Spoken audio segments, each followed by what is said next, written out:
Hi అండి, అందరికీ నమస్కారము. మనం మళ్ళీ ఒక మంచి అప్డేట్తో మీ ముందుకు రావడం అయితే జరిగింది.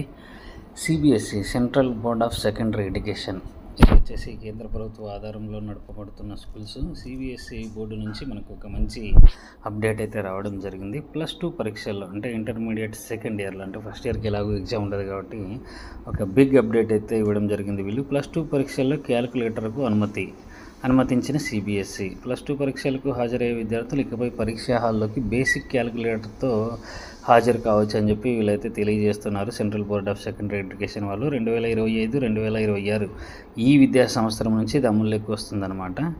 వాళ్ళు సిబిఎస్ఈ 140 బోర్డు సమావేశం సోమవారం జరిగితే ఈ సమావేశంలో వాళ్ళు ఈ క్యాలిక్యులేటర్ తీసుకుపోవడానికి అనుమతించారు. బేసిక్ క్యాలిక్యులేటర్ అంటే పాతకాలంలో మీరు చూసే ఉంటారు, ఒకప్పుడు ఉండేటివి ఆర్పిట్ అటువంటి క్యాలిక్యులేటర్స్.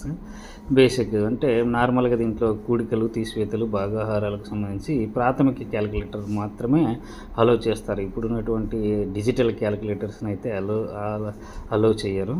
సో దీనివల్ల విద్యార్థి ఆలోచన శక్తిని సరికొత్త కోణంలో అంచనా వేయడం, సిలబస్ విధానం, మూల్యాంకనం వాటిలో మార్పులు తీసుకొస్తామని అయితే చెప్తా ఉన్నారు. అదేవిధంగా ఆన్ స్క్రీన్ మార్కింగ్ విధానం, ఇక్కడ నుంచి ఆన్ స్క్రీన్ మార్కింగ్ విధానం OSSతో డిజిటల్ క్యాలిక్యులేషన్ అన్నది మూల్యాంకనం పద్ధతిని అనుసరించాలని సిబిఎస్ఈ నిర్ణయించారు. ప్రశ్నపత్రాలను స్కాన్ చేసి సాఫ్ట్వేర్ ద్వారా వాల్యుయేషన్ అయితే చేస్తారు. దీనివల్ల ఫలితాలు త్వరగా వెల్లడి చేయడానికి ఛాన్స్ ఉందని వీళ్ళు చెప్తున్నారు. అంతేకాకుండా ఈ ఫలితాలు మూల్యాంకనంలో తప్పులను సాఫ్ట్వేర్ గుర్తించేలా కూడా ఏర్పాటు అయితే చేస్తున్నారంట. ఈ ప్రాసెస్ అంతా ముందుగా 10వ తరగతి మరియు ఇంటర్మీడియట్ సెకండ్ ఇయర్ అంటే సిబిఎస్ఈలో second year science, maths supplementary పరీక్షలకు పైలట్ ప్రాజెక్టుగా చేపట్టాలని అయితే నిర్ణయించినారని చెప్పి తెలియజేస్తున్నారు. అదేవిధంగా సబ్జెక్టులో నైపుణ్యం మేళవింపు, పారిశ్రామిక భాగస్వామ్యంతో సబ్జెక్టుల్లో నైపుణ్యాన్ని మేళవించే ఏర్పాట్లు చేయాలని భావిస్తుంది. అంటే ఈ పారిశ్రామిక కంపెనీలు ఉంటాయి కదా, వాటితో భాగస్వామ్యం అన్నమాట. అంటే వాళ్ళతో టైఅప్ అయ్యి ప్రాక్టికల్ నాలెడ్జ్ కొరకు ఏదైనా ఏర్పాట్లు చేస్తున్నట్లయితే చెప్తా ఉన్నారు. 10th స్టాండర్డ్ నుంచే దీన్ని అందుబాటులోకి తీసుకురావాలని వాళ్ళ ఆలోచనగా ఉన్నట్లయితే తెలియజేస్తున్నారు.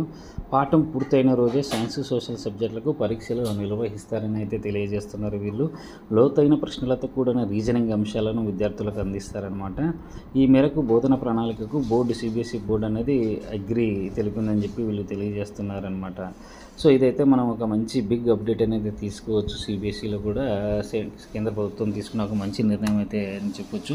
ఆల్మోస్ట్ ఇప్పుడు మనకు ఏపీ గవర్నమెంట్ కూడా ఖచ్చితంగా రాష్ట్రంలో సిబిఎస్ఈ విధానంలో ఎన్సీఆర్టీ సిలబస్ అయితే మొదలు పెట్టేస్తున్నారు. కాబట్టి ఇవన్నీ కూడా మన పిల్లలకు మంచి భవిష్యత్తుకు, ఉజ్వల భవిష్యత్తుకు శుభపరిణామం అని చెప్పొచ్చండి. Thank you.